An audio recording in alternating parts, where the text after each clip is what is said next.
Who would be foolish enough to post social security numbers and bank account information to a website? Today's social networking sites are presenting that exact problem for people. Not necessarily the social security numbers and bank account, but for personal data. The data that's growing on today's sites is growing at a phenomenal rate. And those are some things that need to be addressed, how we can protect ourselves. So research suggests that social networking sites do not effectively address privacy issues, confidential data breaches, and personal security. Hopefully by the end of this this presentation we will have present ways that it's exploited in order to show means of ways that it protects you. One of the things that Wise points out in research that he did was that people just they're just not aware of the privacy issues at hand. In such that the amount of information being disclosed, the personal information, and the amount of information that's available on through internet searches. So the sites like Facebook, MySpace, LinkedIn, and Twitter offer a tremendous amount of data that in the wrong hands could be used to exploit. Wise goes on to point out that this information can be attacked by through a personal search, not only through those websites themselves, but also through web searches like Google search, Yahoo, and Bing. A second point that we need to be aware of are security risk, the false sense of security that these websites host. A lot of people remember in the web, what's called Web 1.0, it was basically a user looking for a product and buying a product maybe through Amazon.com, and a security risk was their link to the product. Now, under social networking sites, that data is the actual user's information. So we have to be prepared to protect ourselves in that way. Tim and Dewin did a paper on that, and to show the way that can be exploited. A third method that needs to be addressed is security risk and preventative action that can take place. Here I have a chart.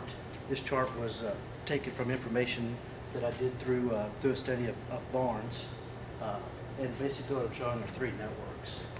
Here, the circle is just merely as a visual to make it a little easier to understand. But here I have a network of 3 people that are connected. Here's a network of 4 people in this circle that are connected, and then 3 more people connected in this circle. You can see that they share common networks, so that's why it's drawn in that overlapping method. But here we have a user. They come to a site maybe like Facebook for the first time, and they want to join. So they've included their name, their address, email, city, and several other hobbies, maybe past schools that they've attended.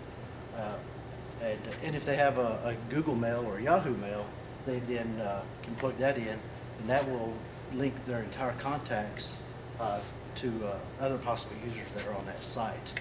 So that's a way that security can be a problem at this method. So they attach to this user, and they say, hey, I'm not connected to them. Then that will provide a link to possibly connect to other people they may know that this user knows. And so now they could attach this to this method. Boyd and Ellison, in a paper work that they did, mentioned how this can be used to exploit that data as well. And so, in conclusion, there are no signs of the slowing growth of these social networking sites. The amount of data will continue to grow, and because it's not just a simple document that gets overlooked, it's constantly being updated, and more information is able to be gained access through social networking sites such as that. It's for this reason that we need to address privacy concerns, confidential data breaches, and personal security. We have any questions?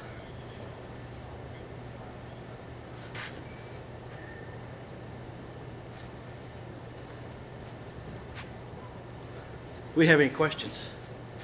What is one method that an attacker can use to gain access to someone's information?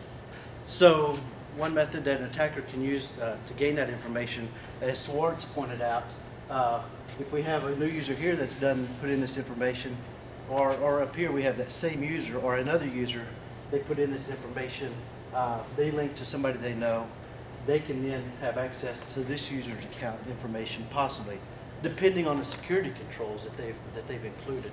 And that's what Swartz was getting at. The second part of that is, if this user is actually doing a search on Google, they could Google a name and pull up information and have possible information gained through that method.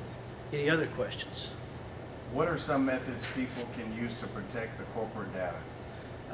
Wise pointed out in a paper that he did that there are several things. One is IT policies and HR policies. The HR policies cover should a user violate these policies in HR to have consequences. For IT departments, they can put in place firewalls which monitor it's a hardware piece that will monitor data packets in and out, and they can use to address that. Thank you.